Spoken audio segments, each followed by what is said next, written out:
say all the worst things. Oh, brilliant. What a way to kick off. Well, thank you there. And that's enough from Annalese today on this Kotini Kerfuffle podcast. I've had enough. What a way to start. Hello, the wonderful, lovely Annalese. How are you? I'm very good. Very good. Thank you for having me, guys. I don't know whether I'll be saying that by the end, but yeah, thanks. Look, we do have a glass half full. Try at least to have a glass half full in the first 5 minutes. Normally, we stop at this point in the show to thank our sponsors, Kotini. Now a world-class digital-first onboarding experience needn't cost the world and shouldn't compromise who you have to use for AML checks. More on that later from our sponsors, Kotini. Did you like that?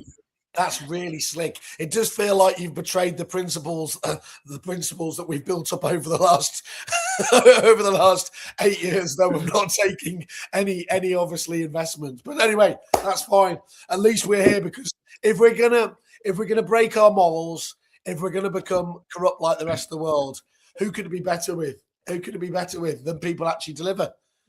I think this is all.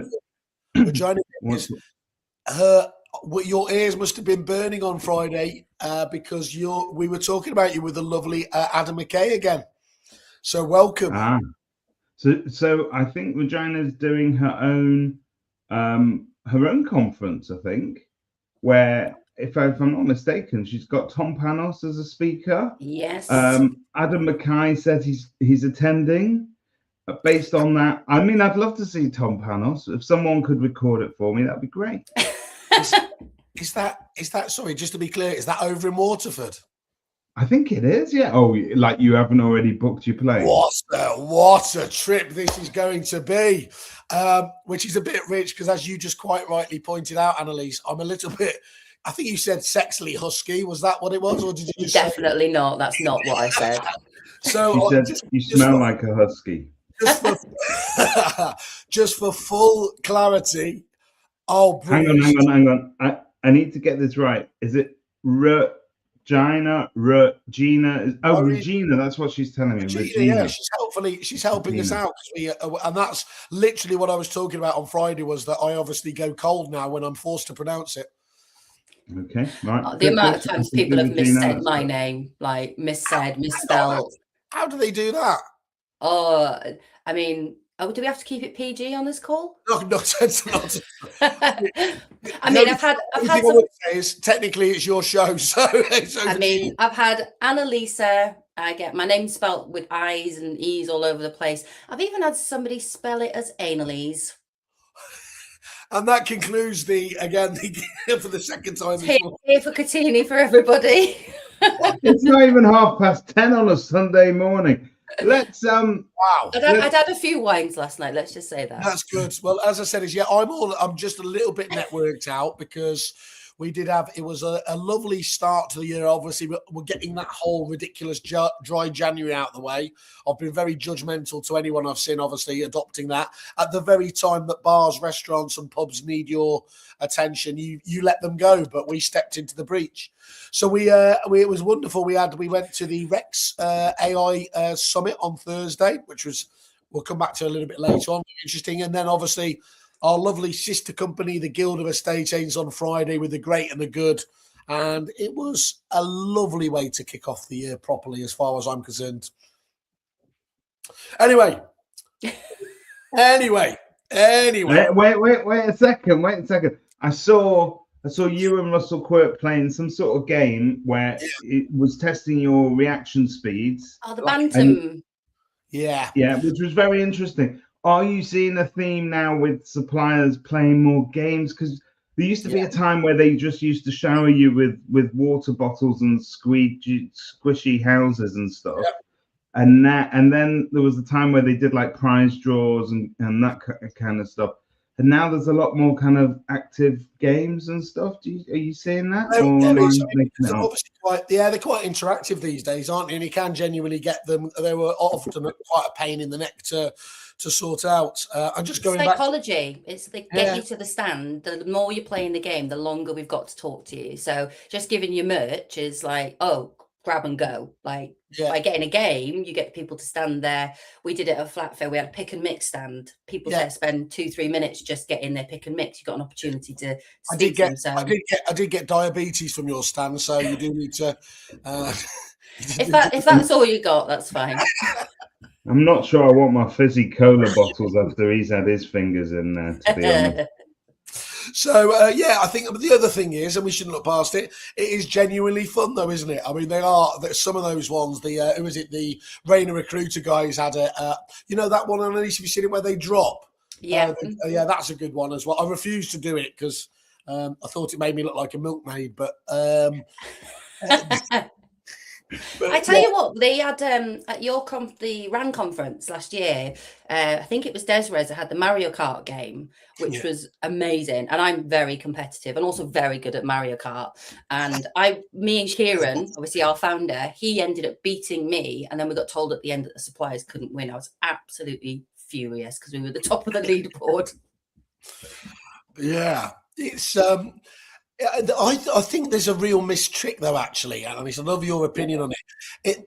Like sometimes works well when the organisers do the scavenger hunt of it, where you have to bounce around. I think actually a few suppliers working in tandem together could be really. I mean, I do think the biggest trick missed at the Kerfuffle conference was with Wembley. We didn't have, the table footballs, because I love all those digital games, but actually just the old school table football and everything else, and have a proper, So I think we had a buzz wire at Boomerang years ago, like for one of Peter Knight's conferences, and we got told off because it was too noisy, because people were coming over to do the Boomerang buzz wire, and somebody actually came out and were like, "Can you stop doing that?" Uncle Peter doesn't like loud stuff. He doesn't like smelly stuff. He doesn't like wet stuff, because Akaboom had bubbles last year. They didn't like that. Yeah, I think that's basically what you're reading out there, Mintz, is just the list of things we're never allowed to do. And then one year we bought like an 8-foot transformer dude with us, which was kind of noticeable, I think. Don't call John Hanford that. That's really, really, really. Right. Let's get into our guest today, Annalese. That sounds ominous. For those people that have been living under a rock, that haven't dealt with you at some of the finest suppliers that you've been representing over the years, and now Kotini, tell us about your background in agency. I guess the question I like to ask you is, what's your definition of world-class real estate? My definition, agents who embrace technology, basically. Like, we basically don't shut the door in my face before they've had a look at what I'm trying to show them. and how did you get into, what was your journey into the industry? Probably the same as 99% of the people you ask that question. Accidental, purely accidental. I applied to be Ian Preston's PA from Preston Baker. Didn't get the job because apparently I would be too bored. And then he started Boomerang. Don't you know whether you remember Boomerang from back in the day with Claire Scott? Yeah, the NPS and everything else there. Yeah. So that was my kind of first foray into prop tech, and then from there just deposit alternatives, obviously Homebox, a little bit of a stint at LSL, but generally I only wanted a little part-time PA gig in an estate agency. Thought it'd be nice and easy. Turns out I was going to be doing operations manager. That's kind of how I started into it, but purely accidental. My background is actually in insurance, and I'm a qualified nursery nurse. So, wow. So can I just ask a question? I'm going to, as usual, argue against myself after a few minutes of the thing, and I said, let's keep it light and keep it optimistic. I'm also going to announce a sneak preview of one of the panels that we are going to have that was definitely my idea and not Russell Quirk's at the Kerfuffle conference, which is going to be around the panel of failure, which I thought is wonderful. And obviously, Quirk will be on there forever for his e-move days. But I do like the idea. The Americans always talk about that concept of fail fast, and there's plenty of businesses, aren't there, that don't work first time round. And we were arguing on the podcast the other day, maybe even Models online agency in his first iteration could be argued it didn't nail it quite right. And obviously the personal agent model is now, building on there. I was a massive, massive fan of Boomerang and the whole net promoter score. And we have aficionados like Simon Ledbetter and some of the best agents around there. What do you really think? Why was Boomerang just too soon, or what were the reasons it didn't fly? I'd say it's cost. People don't see the value in collecting customer feedback. They think as long as we're listing properties, as long as we're listing, as long as we're bringing in the money, then the feedback isn't valuable. But those that embraced it, some of the key clients that we worked with, like Keaton's, Nicol and Co, Jones Robinson, really great agents who didn't just get the feedback, they actually implemented changes off the back of it in their business to improve like customer conversion, customer experience. So I just think that it was expensive at its time. You were paying on a per branch per month basis. And a lot of them then, when tech emerged, they were like, we can do this with tech. We don't need a company to be outsourced. So again, tech replaced it, I would say. Which again is, we're going to come on to that, isn't it? That's going to be the theme, not just of our podcast or indeed the year ahead. That's where we're at the moment. And I mentioned those, we were trying to give AI a miss this week, weren't we, Mincy? But I don't think there's any real point. And one of the last I mentioned, I was at the Rex AI. What's it called? AI conference. And it must be like, you must be like me and the vast majority of people now. When I saw it in my diary, I thought, oh, it's AI again. What are we going to hear now? And it was really, really, and genuinely, I think, rather than just as we say, game changing, because it wasn't talking about the what ifs and maybes that are going to come tomorrow or in the next few years. They were talking about the stuff that was going to be appearing now. And it was all that really great stuff around genuine automation and productivity and, not just the kind of content creation that we're all so used to. So what you were saying there, though, in terms of Boomerang and everything else, tech has really it's taken the heavy lifting there, hasn't it? And made it unfortunate for the people that were doing the job, but actually making it easier for businesses to implement. Yeah, one of the USPs with Boomerang is that your static questionnaire can't ask more questions or ask for more information. It's give us a score, tell us why you scored that, job done. And Boomerang's USP was, well, we're on the phone to them. If they're given a negative score, we can dig deeper into why that is. And they're more likely to be open and transparent with you if you're a person that they're speaking to. Yep. AI can kind of do that now. It can say, based on this, do this, ask these types of questions, lean into, different areas. So I do think that agents could get better at collecting feedback and they could use AI to do it. But I did genuinely, that was the USP at the time. Like you didn't have negs picking up the phone, speaking to tenants who've been in the property for 6 months going, hey, are you happy? But it's like, if we don't hear from them, we just assume that everything's fine. And to seamlessly segue. So in the way that obviously the idea was correct, the implementation just needed to change. What you're doing at Kotini is essentially evolving that model on for agents as well, isn't it? If you were to do the elevator pitch and explain to the agents that, don't know, how do you position it when you have only got, half a minute to explain to them? Basically, we're a all-in-one digital onboarding platform. So rather than using a DocuSign tool, an IDML provider, sending out paper versions of forms, within Kotini, you've got a complete white labeled branded tech solution that sends one link out to your vendor. They fill in everything they need to get onboarded, including any upfront payments, push back to your CRM so you can get the listing live. Like it literally replaces 4 or 5 different touch points with just one. And it used to be back in the day, people said, oh, I don't want to have all my eggs in one basket. That's clearly absolutely not true when you've got so many different processes, so many different partners, isn't it? Are you genuinely, well, you obviously are, but do you think that is a much stronger theme these days, that actually as long as it's the right basket, agents are actually really, really keen to do that with one partner? Yeah, I think it depends on the solution. I think they don't, so I'm not sort of saying any names here, but there are certain CRMs that allow us to plug in to do what we do. So we become seamlessly integrated. There are others who are building their own and they essentially are kind of creating this ecosystem where you use us and you use us for everything. but it removes that element of choice, and agents still want to choose which suppliers they want to work with, what the commercial agreements are with those partners, what revenue they can generate. So for me, it's about the right tools for the right job, not just having, you know, everything in one place, because we could take it further and further and further and further, but we want to be really good at that part of the process, and that's what makes us great at what we do.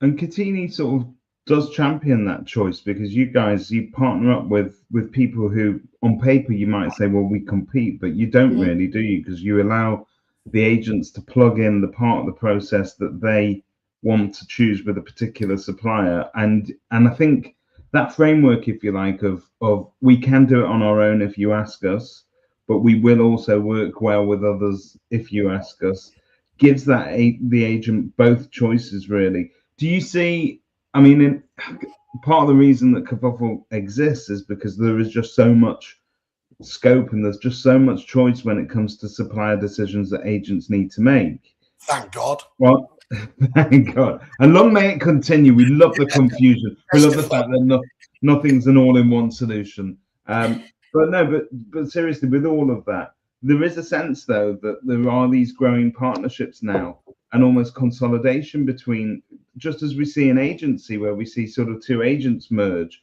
Do you see a future where prop tech providers are just going to go, you know what, we do the same thing, let's just pile on? Absolutely. I mean, it's every week we get approached by other suppliers in the industry to work together. Like you just said there, David, it's for us, it's about being agnostic and saying, as long as it doesn't ruin or damage our offering or the journey that the clients go through, then why wouldn't we allow, you know, another IDAML provider, things like that, to be in the mix? So yeah, you're right, smart compliance, if you look at it, or lifetime legal from the outside, we both have IDAML, we're a competitor, but actually that's only a small part of what we do. So we're quite happy to plug in other providers so that agents get the freedom of choice and it doesn't then kill off any opportunity of working with us for everything else.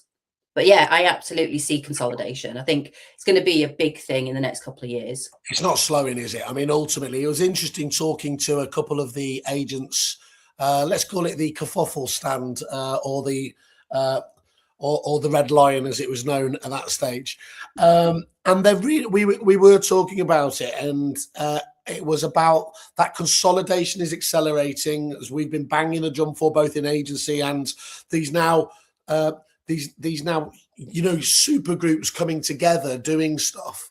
But agents just despise being said, this is who we're integrating with, the only one we're integrating with, and narrowing that, because it feels totally anti what's going on in the real world, where actually you have the ability and transparency to look at all, isn't it?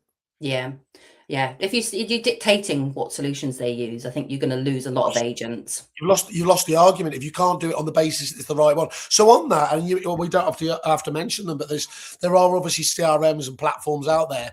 Do you think that actually that's a mistake? Because by definition, one of the challenges when you are a big CRM provider is it's really difficult to specialize, isn't it? And to do some of this niche stuff really, really well, because you've got 1,000,000,001 different things on. So do you think they should stay in their lane, as it were? But I suppose the argument is then, what's in their lane? I mean, it's about doing what you're good at, isn't it? Stick to what you know, stick to what you're good at. You know, building. You can build. We're on Kerfuffle on a podcast on a Sunday because no one else does it. Stick to what you know. But no one else thinks is commercially worthwhile. That's our motto. But I think, you know, these CRM solutions do try and mimic and build tech that's out there, but people still want to plug into that. They still want their own solutions. They've got something that works. So I think, go ahead and do it and build it, but that doesn't necessarily mean they will come. No. And it is interesting because Salesforce, obviously the best example we've got of it. My recollection is they did go and buy, as you mentioned them earlier, DocuSign, but it wasn't like they then stopped integrating with the likes of Adobe. So I think that feels like if you are going to go down that route, by all means, try and do the deepest, tightest integration you can possibly do. But actually, you're still beholden to let those other solutions in there as well. You know what?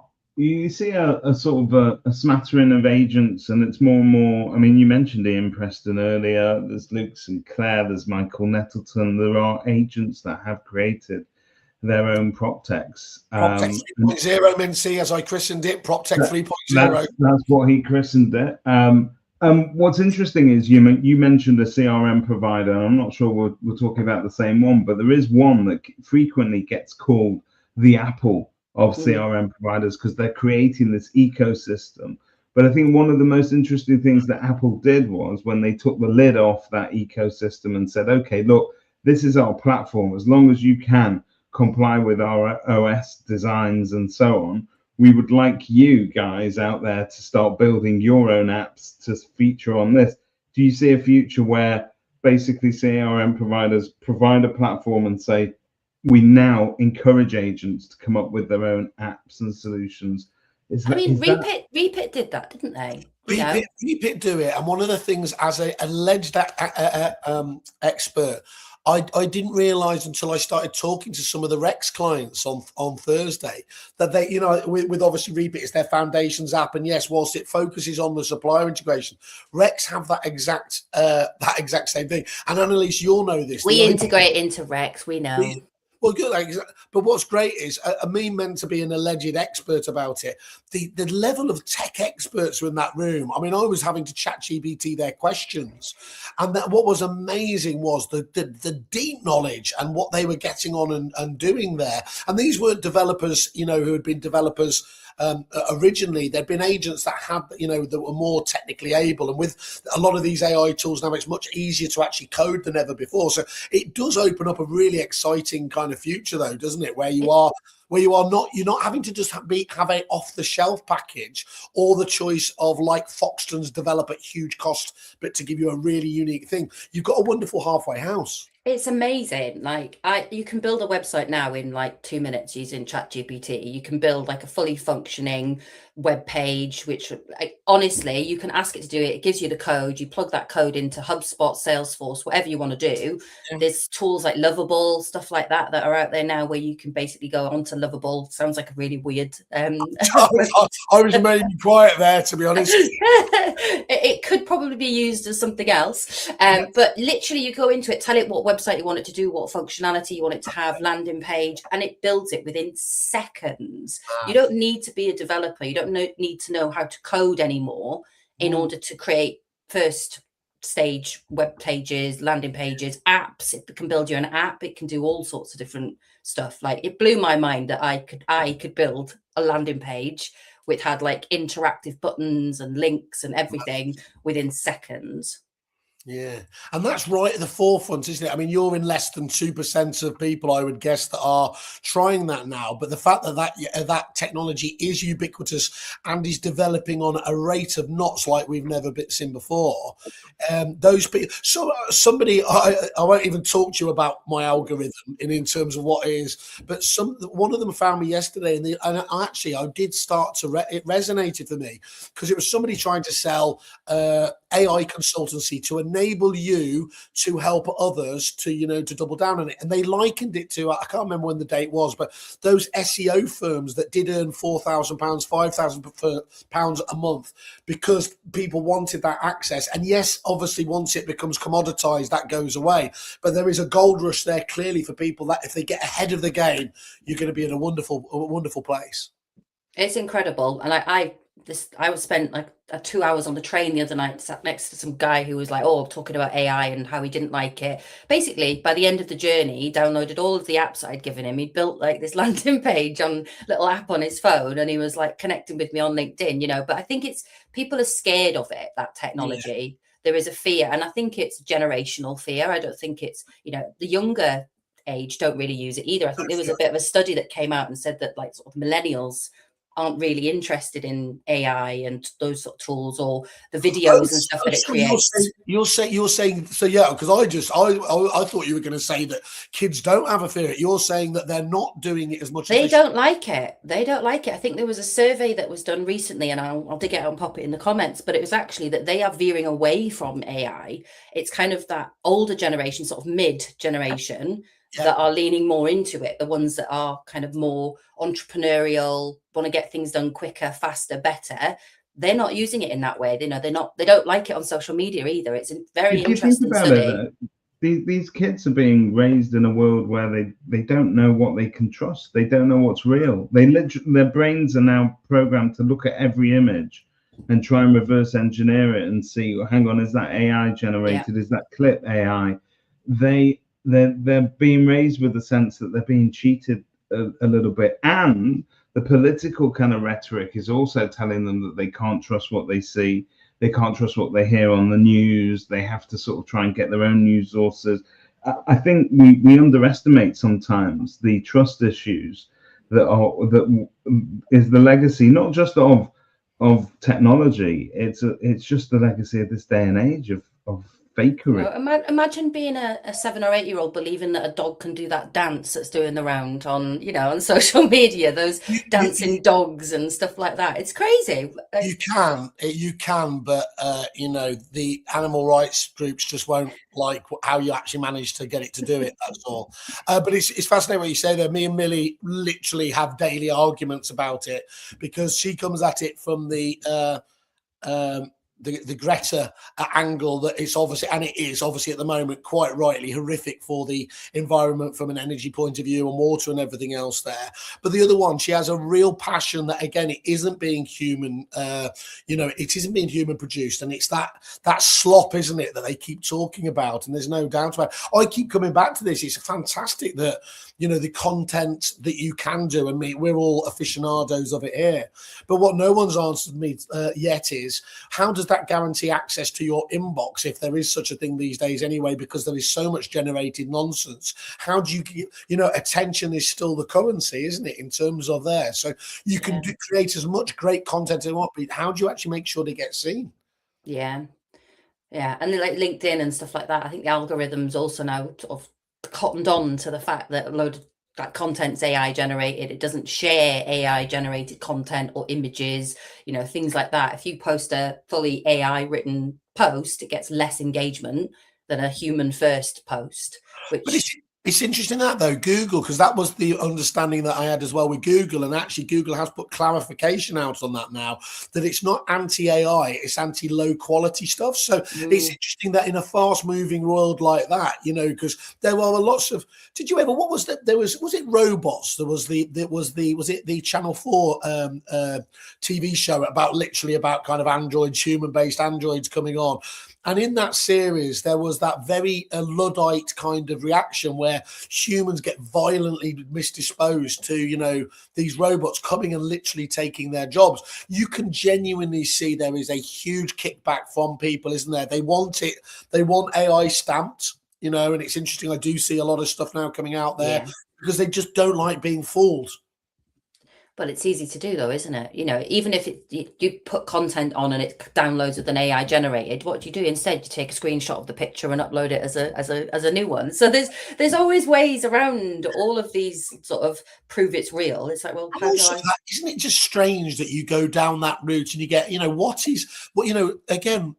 all use AI here, but I like to think we use that as a starting point. And then, so at what point does it stop being AI? And what point was it the idea? And then we add our own, dangerous as that can be, personality into it and everything else. It's like if you're using, let's just say, going back to Word in days go by, and it was simply correcting your grammar and your spelling and everything else. So, it's a very simplistic example there, isn't it? But that's not you doing that anymore. And so can you really get too precious about it?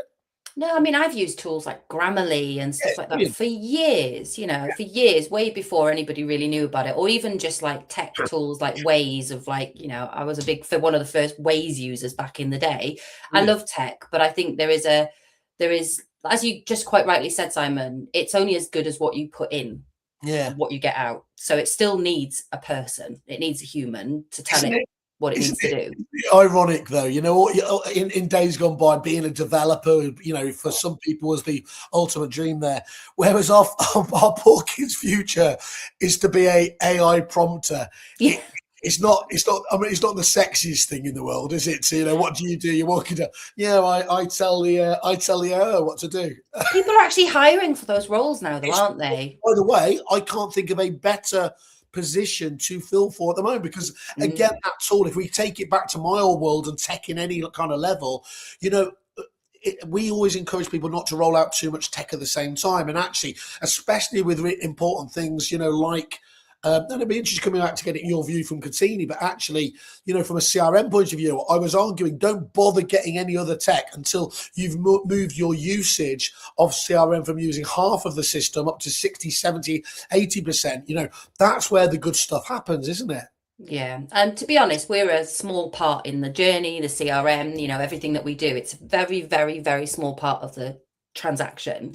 So for us, it's easy to implement. Literally, we can get you up and running in 24 hours, even sooner. So it's like, tell us what you want us to do. How do you want us to customize the system? Switch the integration on, off it goes. And because it's so light touch from an agent's perspective, they don't need weeks of training, in-person branch visits. It's like you plug the CRM integration in, it pulls out what it needs from there, sends the link, and you're just sitting back and waiting. Like, feedback we get from agents, and genuinely this was said to me, or to Kieran, a couple of weeks ago. One guy called in and was like, I feel like I haven't done enough. I feel like I haven't finished the part of the job, because it was so easy for people to do. And we had agents go live last week, and so we had Your Move branches, first kind of branches in Your Move go live in last Monday. And already David Vitanis has messaged me and said, like, this is the best bit of kit we've ever done. The team will love it. And that man knows about tech and how it can be used, doesn't he? So for them, from the moment they said, well, let's go, to being trained was less than a week for all their offices. Their integration is on with Repeat. They're up and running, and they're already saving hours and hours without loads of heavy lifting from their side. So it's literally plug in, play. That's the tech that agents want. They don't want anything that's too laborious. Me and David were talking about it, and often we think it is like, how do we champion the person we're going to be, talking about there? And it's just so easy when we're talking about Kotini again, because as you've just highlighted, there is what percentage of prop tech works out realistically out of the box. I love CRM, but you are talking about months and sometimes years for it to bed down. Those solutions that agents can get a quick adoption with are worth their weight in gold.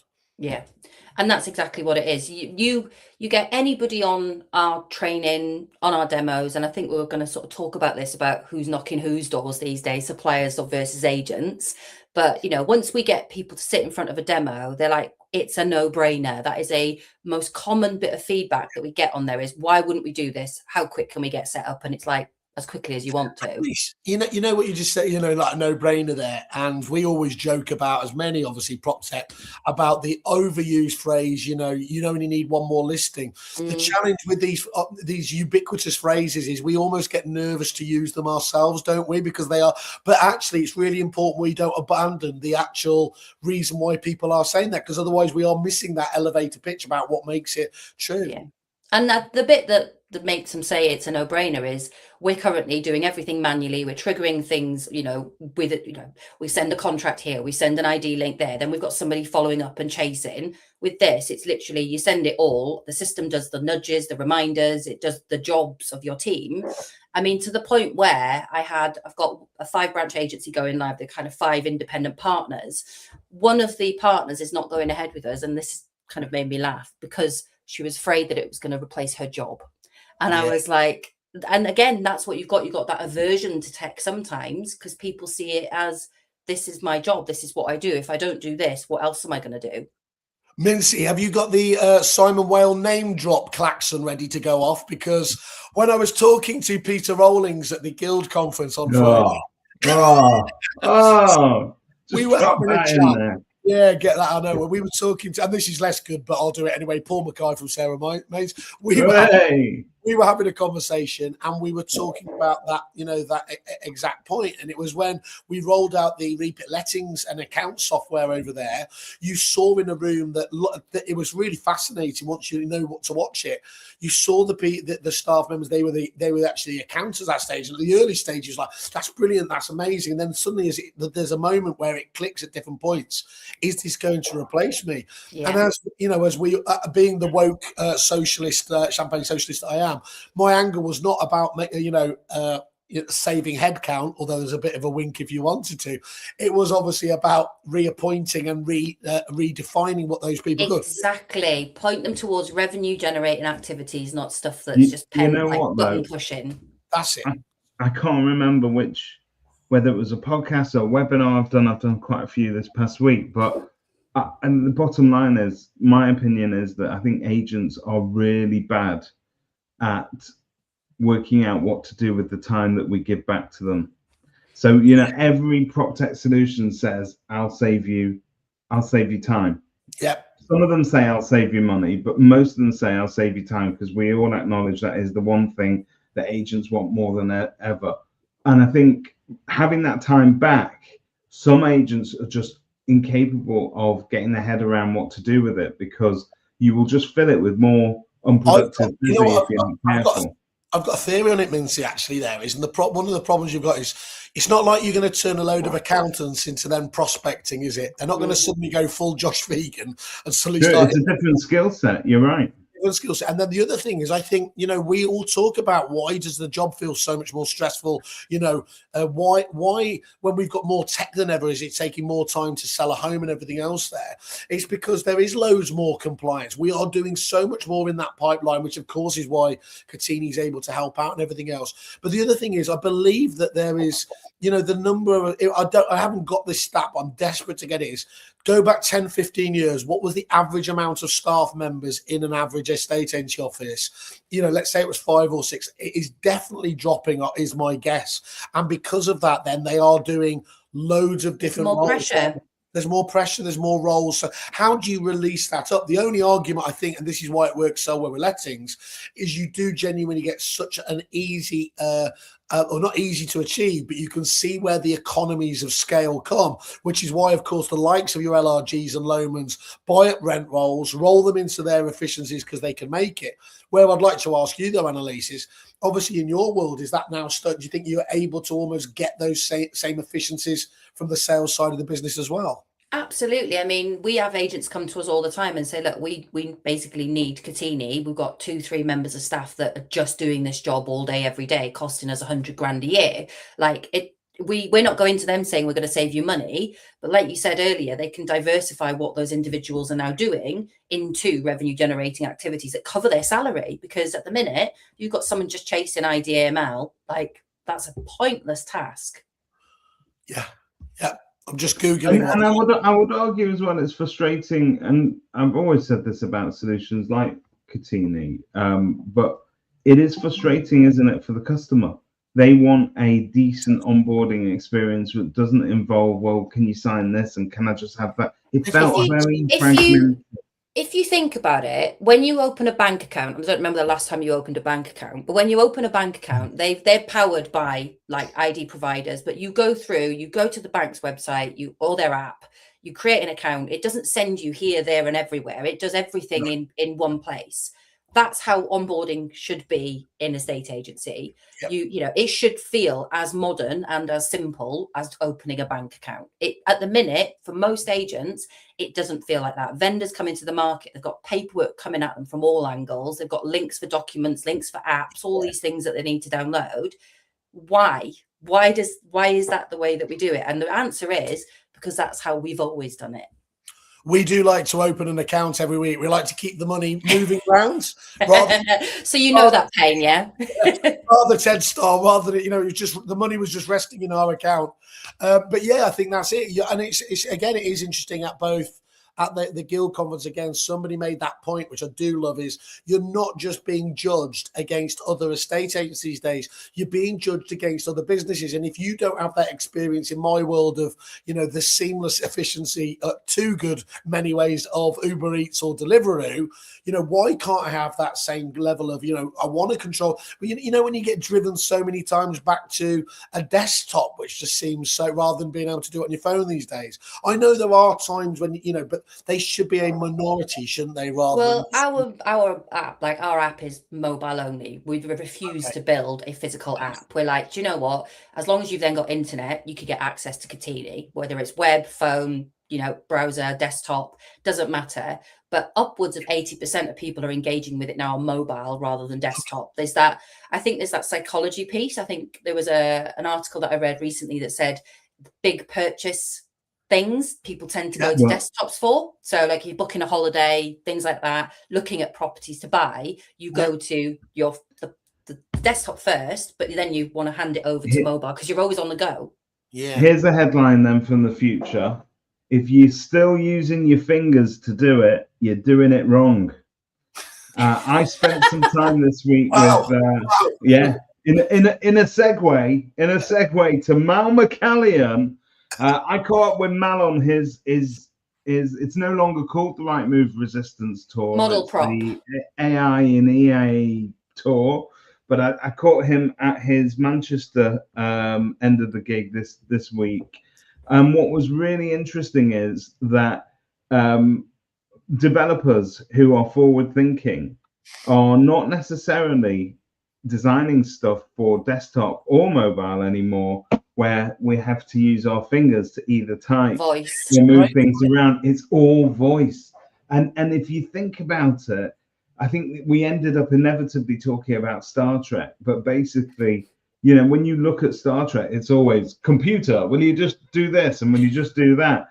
And so it's all kind of voice led. And I think also the way that our houses are like that already, aren't they? So that's 100%. So we have like a Google thing or an Alexa thing or even Siri or whatever it is. Shut up, Siri. See, they're always listening and it's always on. But if you think about it, we all start to search via voice. And I think that is so important to actually sort of imagine a future that when we're designing these weird and wonderful apps that help us, and they've got complexities that involve having to then visit a desktop version of it.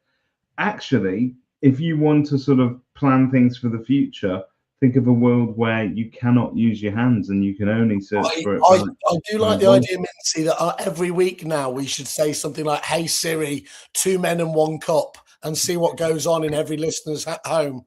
That feels like a kerfuffle kind of angle that we could get away Why with. I'm wearing headphones and not got you on the louds of speaker. Annalese, and again, just to show you how adaptable we are, can I just ask you what? And it'd be fascinating to know from Christian Byfield as well here. That stat about what percentage is mobile, but of course, do you know what mobile access you have outside of traditional office hours? Because I'm guessing it would be massively high, wouldn't it? You would have to think that, which is because go on then. We have it. So, I mean, obviously, every single person that uses Kotini has a unique digital footprint with us, so we can track where they are, where in the world they are, what time they access it. And we've had people access it at football matches and do it. We've had people on holiday. It's that all being available all the time. So, you can be laid on a sun lounger on holiday, always on tech. You don't need somebody physical to do it. So I think the mobile piece is really interesting, but you are still going to have a proportion of people who are not technically savvy, right? And I think we've got to address that in that if you are moving towards a tech built agency, how are you basically supporting those that aren't technically savvy? Because my mother-in-law is not technically savvy. Jesus Christ, she's nearly 80, and every week we get a call because her phone's not working because she can't turn it on properly, but she wouldn't be able to do a selfie and biometric ID AML and fill in all these forms on a mobile. She still needs a old school process. So I think we got to be careful that we're not adopting tech that replaces people and isolates as well, doesn't it? Yeah, because that's the real thing there. You need to still have that option. You're quite right on there, and we do have that. So we've got a client that's launched with us recently who are like about 20-30% of our clients are of the older demographic. They are not very technically savvy. Can we still use Kotini? And the answer is yes. We can do manual IDAML. We've got printable versions of our forms so you can sit with them and fill them out. We even give you access to Kotini where you can add an assistant, so they can add son, daughter, family, friend to help them fill in the tech. So for us, it's not about isolating, it's about accommodating. And I don't think a lot of tech does that. They don't give you offline options. It's like, we're digital, you use us. That's not the answer for everyone. That's such an interesting angle there, though, because we're all used to helping out. It's getting much better, isn't it? The idea that silver surfer generation weren't going to find their way around. Lockdown and everything else taught them, but we were so used to actually helping those relatives.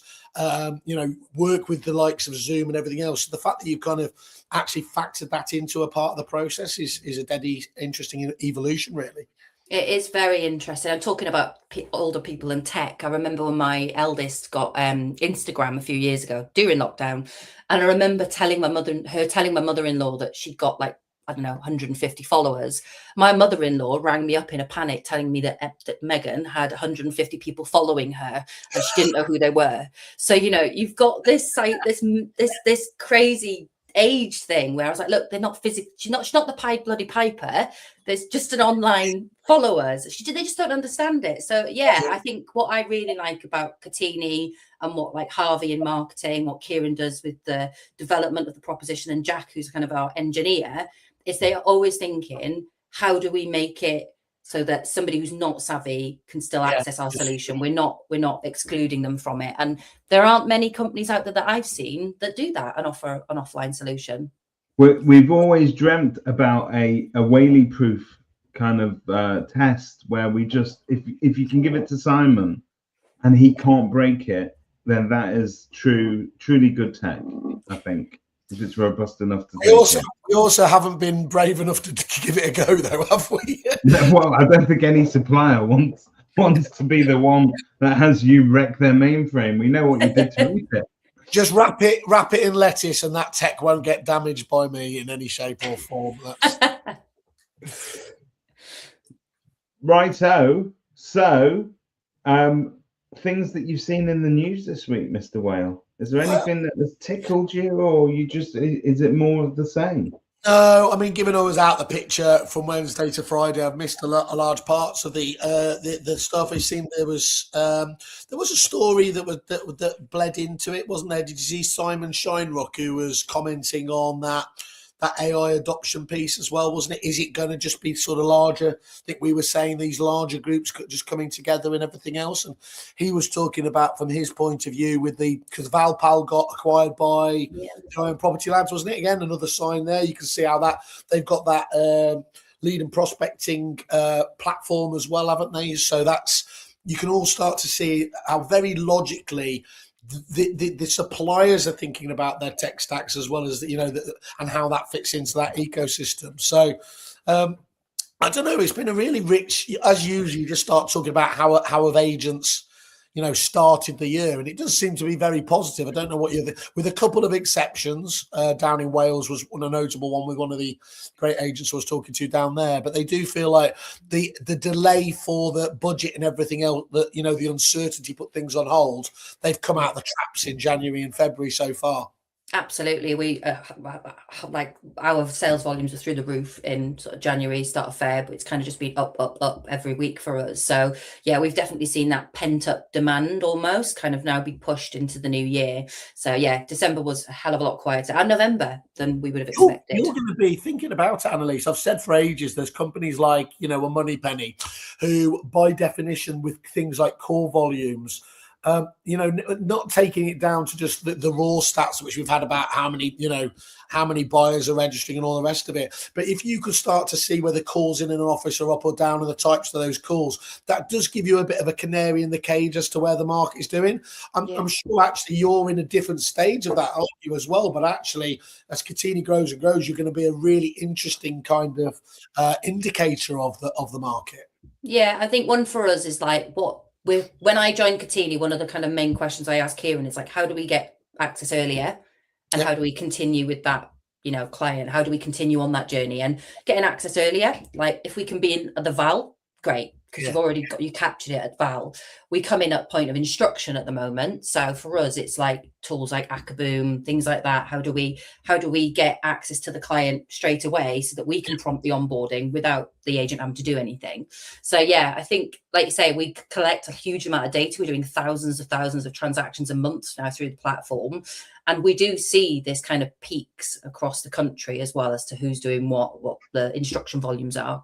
And also the offers and things like that as well, because we do work with purchasers as well. So I think people forget that we do vendors, but we also deal with buyers. We can see kind of when the offer's being put through, all that sort of stuff. So we're collecting a huge amount of data and have been for the last 4 years. Amazing. Yeah. Can I ask both of you a slightly uncomfortable question? Because it's something that Simon said earlier that kind of got me thinking. You talk about that Valpal exit, And we see a lot of people being bought out. And actually, if we believe what we read in the industry press, agents are consolidating and getting bought out as well.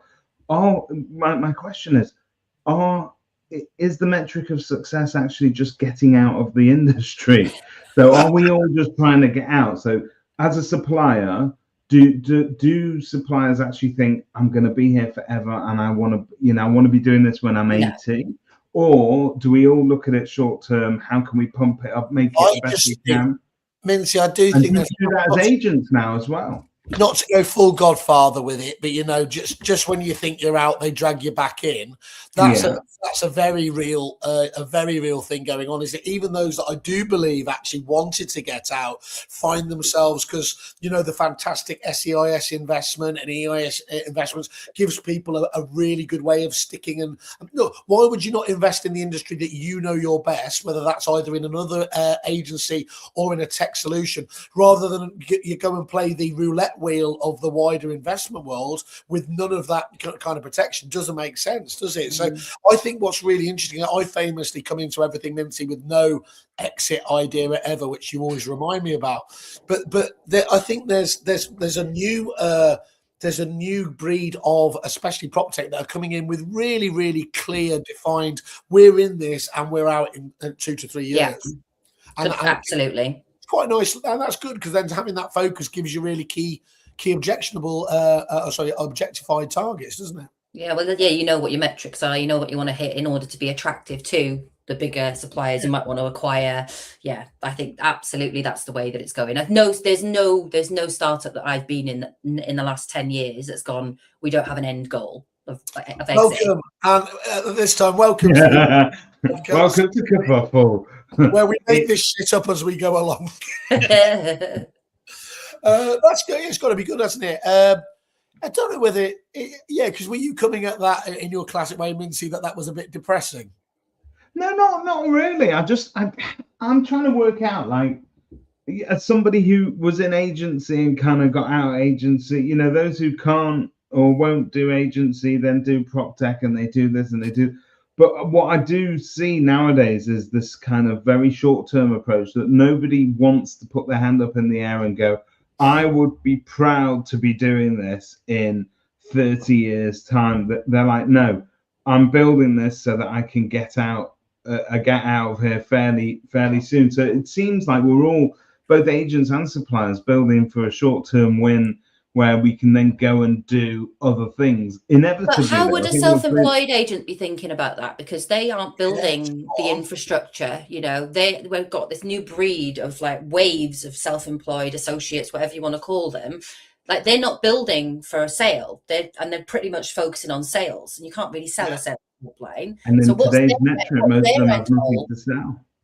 What's their end goal? Like, I'm interested in finding that out. I think what it is. The thing is, one of the reasons when they were talking about this AI prospecting at Rex the other day, and I was making the point that, again, Josh Fegan, trains on hitting your database and all of the rest of it.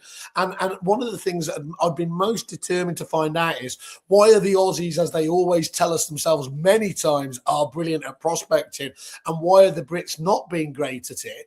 It's because if you are prospecting, and even going back to when it was bullshit and it was, used to sell a property every 6-7 years, whatever.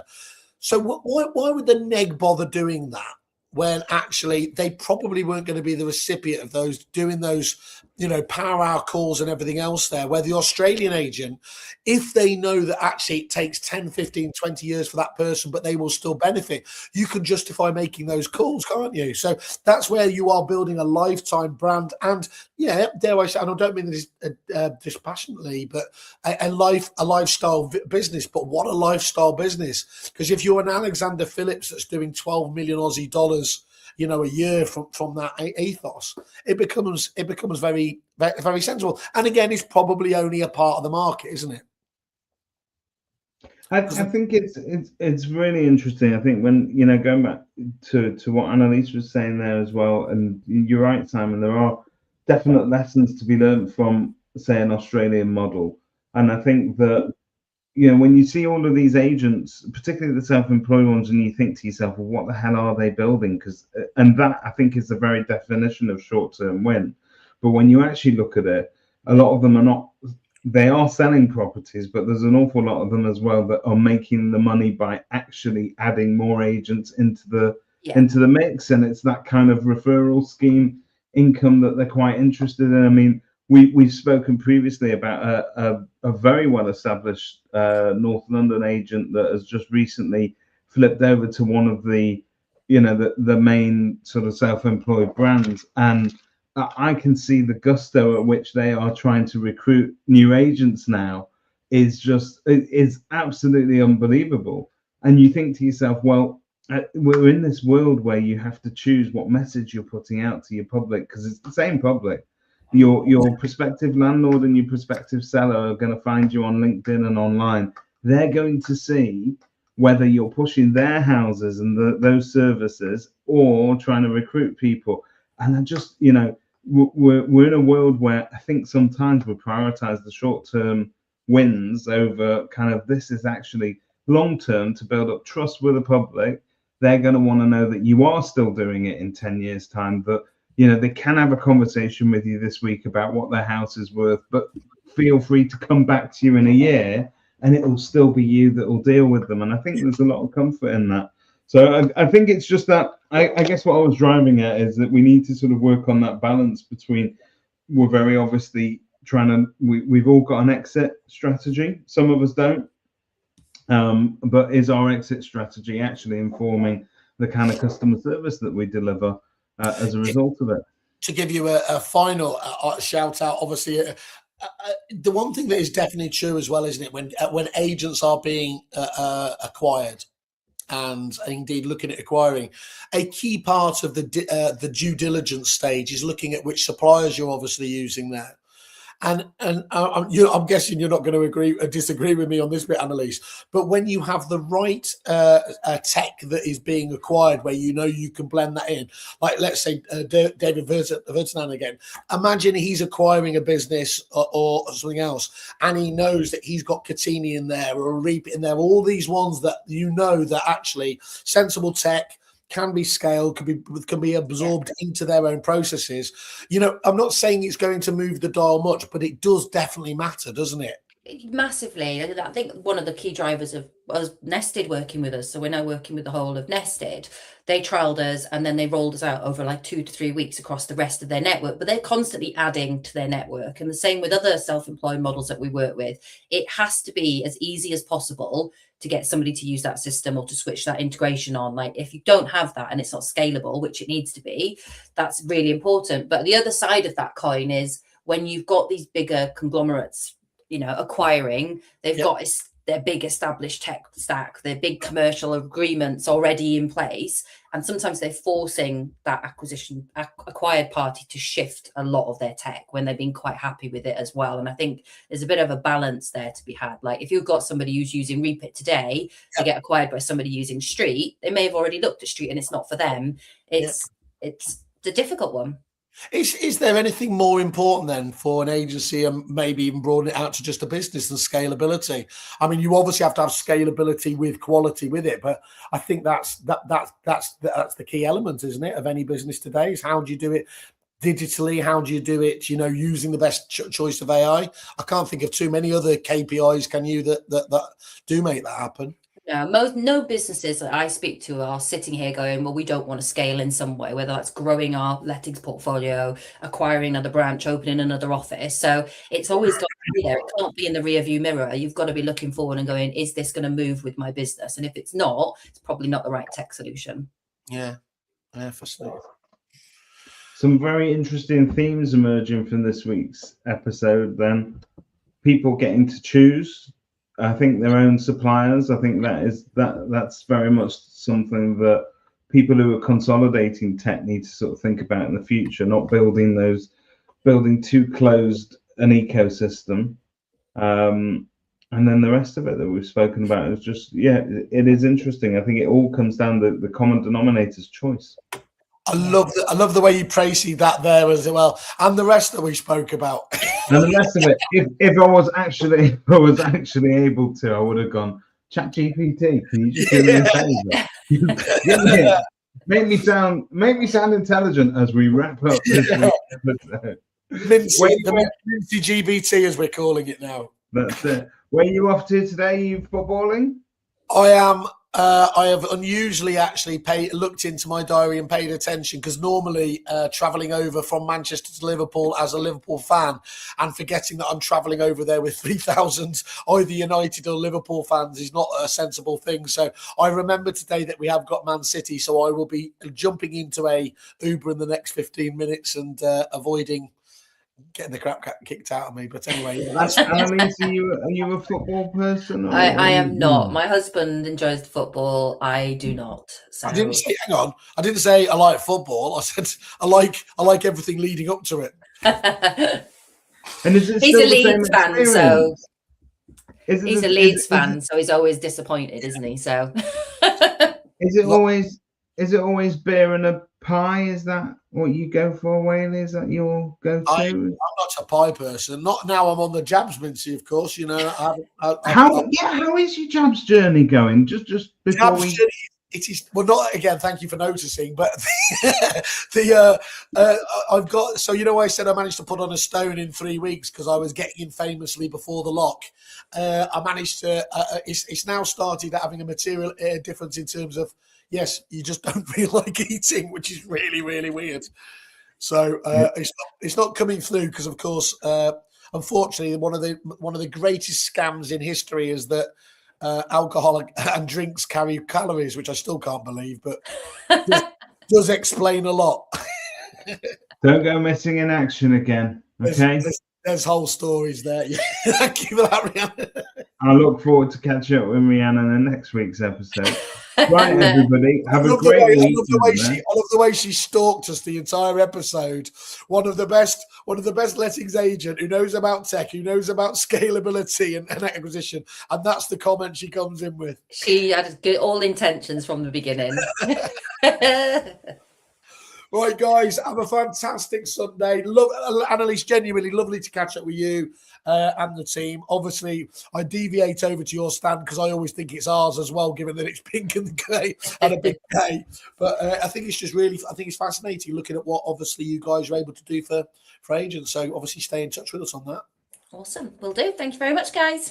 Cool. Thank you. Bye. Thanks, everybody.